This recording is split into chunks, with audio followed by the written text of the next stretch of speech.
Billy, will you read your problem for us? Billy had 23 marbles. His brother gave him some more marbles, and then they had 48 in all. How many marbles did his brother give him?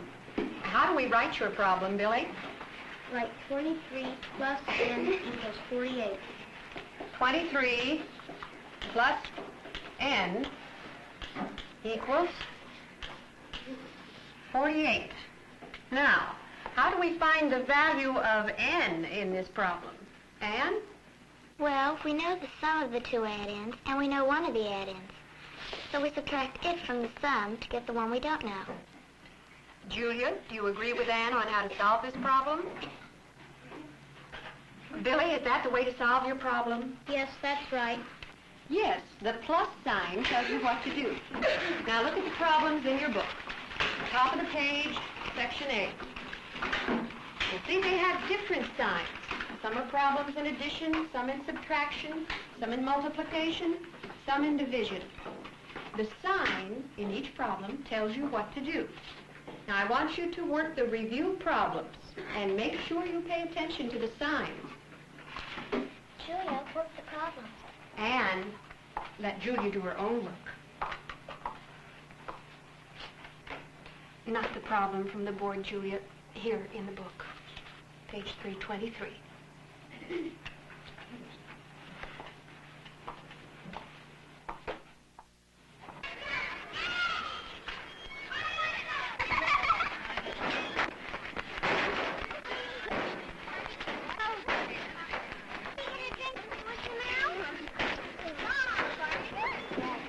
See that little girl over there? She's one that really worries me. Oh, isn't that the Nelson child? What's wrong with her? I'm beginning to think she may be a retarded child. It's just beginning to show up. She seems so dull and apathetic.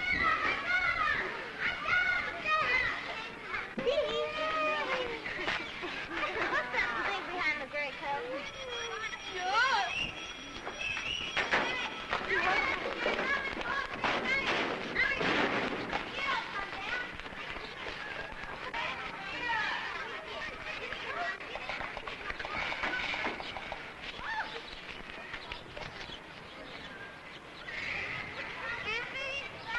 Come on, Julia, the bell rang.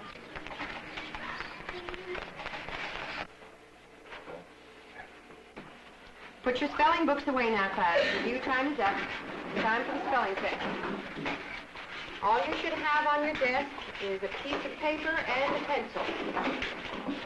Now remember, if you don't understand, raise your hand. All right? The first word is whose. Whose.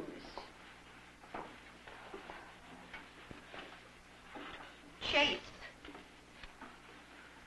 Chase.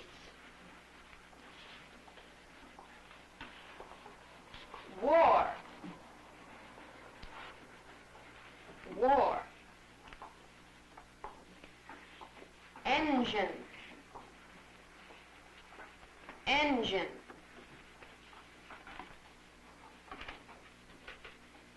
Tent. Tent.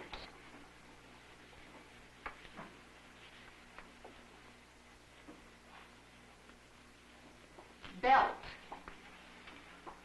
Belt.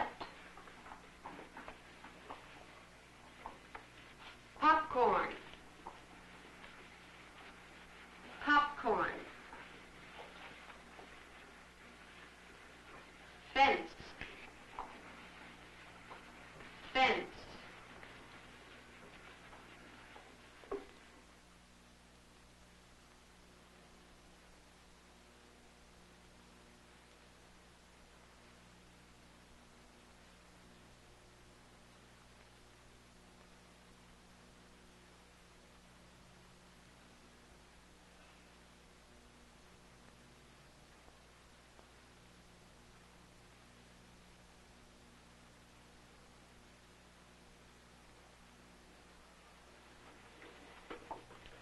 Now, what was it you wanted to talk to me about?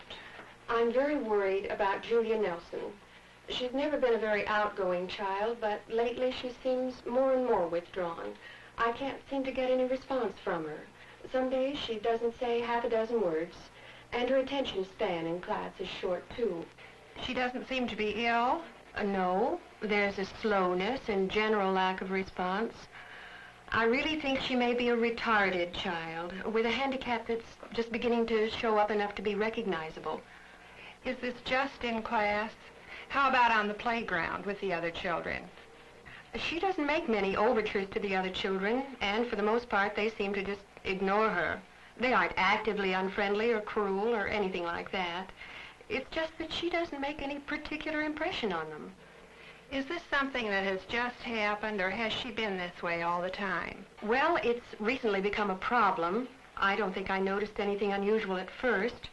I do feel if she's allowed to go on this way, she could become a disruptive element in the classroom and interfere with our normal routine, and I don't want that to happen.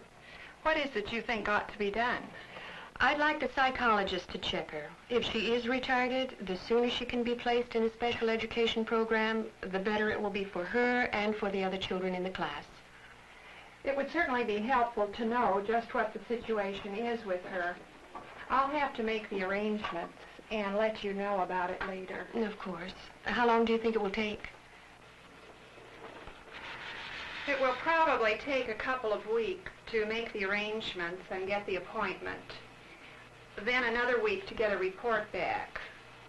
That puts us into the first part of next month. I do feel the sooner she can be placed into a special education class, the better it will be for everybody. Let's get a little more information about her before we make any decisions, shall we? Your observation in the classroom is consistent with my own findings. So you see, when you pointed out Julia's increasing isolation, Miss Dawson, you called attention to a problem that does need immediate attention. Then you did find that Julia is retarded. No, that isn't the problem. Actually, I found her to be somewhat above average, although this isn't indicated by her level of achievement or by results on group intelligence tests. What is it then? I discovered it had been several years since Julia's last hearing evaluation, so while she was at the clinic, I had the audiologist check her. He found a definite hearing impairment that's probably been coming on rather slowly for quite some time. But surely I'd have noticed something like that. It's probably been coming on so gradually that you didn't identify it. What you did notice, of course, was Julia's progressively withdrawn behavior. Do you recommend that Julia be placed in the special education program? No, not at present, and certainly not full-time. There are very real reasons for keeping Julia with her group in her regular classroom. Wouldn't it really be better for Julia to be in a special class? If she can't hear, she will miss so much of what goes on in a regular class. We have to make sure she can hear.